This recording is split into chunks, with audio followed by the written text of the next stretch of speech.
Salut tout le monde, très urgent et très bonne nouvelle. Aujourd'hui, il y a des surprises. Prenez le papier et le bic. La vidéo d'aujourd'hui s'appelle Film terminé. Nous allons faire les révélations secrètes. Comment Ibeka a été renversé par les 5 généraux avec le M5 RFP. Comment le président Bandaou a été renversé.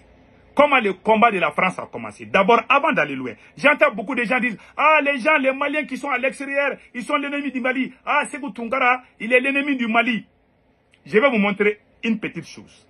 Vous voyez cette photo-là? La première marche contre la France, c'est nous, les Maliens de la diaspora des États-Unis. C'est nous qui avons organisé la première marche sous la pluie et la neige contre la France.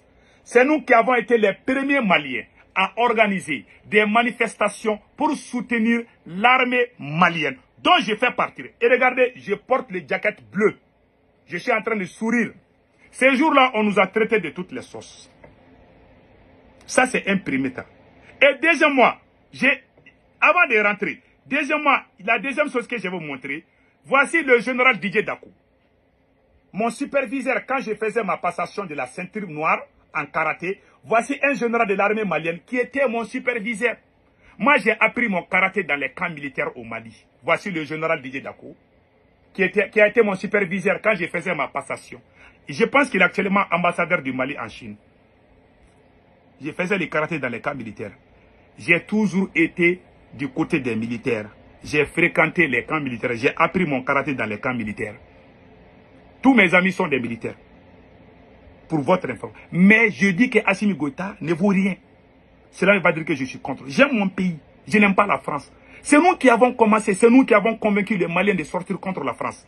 La première marche contre la France. Voilà la photo. Personne n'est pénible. Nous avons fait cette marche sous la pluie et la neige. Maintenant, parlons du coup d'État. Le jour du coup d'État contre Ibrahim Boubacar Keïta. Le jour du coup d'État contre Ibrahim Boubacar Keïta. Les militaires sont venus.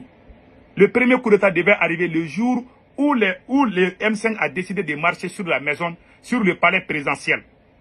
C'était ces mêmes militaires qui sont venus nous dire. Il y a certains de ces militaires-là qui étaient en contact avec nous, qui nous disaient d'aller directement vers le palais. On devait partir vers le palais. Mais c'est Imam Diko qui nous a dit de ne pas aller. Le coup d'État a foiré ce jour-là. Je vous parle, mais je ne dirai jamais les noms. Je garde les secrets, je ne vais pas dire les noms. Mais il y a certaines vérités qu'on doit dire pour que le peuple sache. Ces militaires-là, ils ne sont pas venus seuls au pouvoir. Ils ont travaillé avec nous. Quand ça a foiré, la deuxième tentative du coup d'État, c'était le 18 août, mardi 18 août. Quelques jours avant le coup d'État, j'ai reçu des coups de fil. On m'a dit de rester à la maison le mardi 18 août. J'ai dit pourquoi on ne m'a pas dit les causes. On ne m'a pas dit qu'il y a coup d'État. Ça, je vais être honnête. On ne m'a pas dit qu'il y aura coup d'État.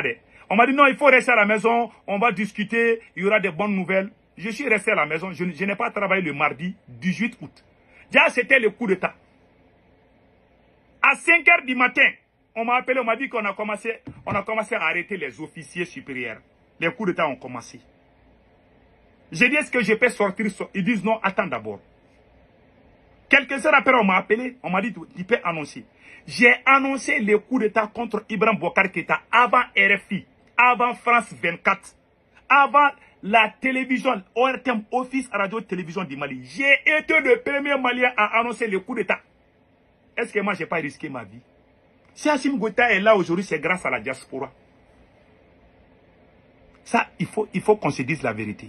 J'ai dit, quand j'ai dit que c'est fini pour Ibeka, en ce moment, les militaires n'avaient même pas arrêté Ibeka. Ils m'ont dit d'annoncer. Parce qu'eux, ils savent ce qu'ils doivent faire. Moi, j'ai annoncé. Il y a des gens qui m'ont insulté.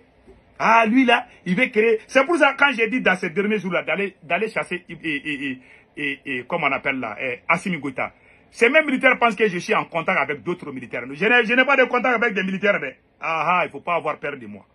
Je travaille avec vous pour les 2 coups d'État. Ça suffit. J'ai dit parce que je veux qu'il y ait quelqu'un d'entre vous même qui essaye de dire à Assimi d'arrêter. Assimi ne peut pas. C'est la vérité. Moi, je suis honnête. Je peux t'aider. Quand je sais que tu ne peux pas, je sors, je dis tu ne peux pas. J'ai fait la campagne présidentielle pour Ibrahim Bokar Keïta en 2018. J'ai été reçu au palais présidentiel. Je suis allé 2 fois au Mali, au palais présidentiel.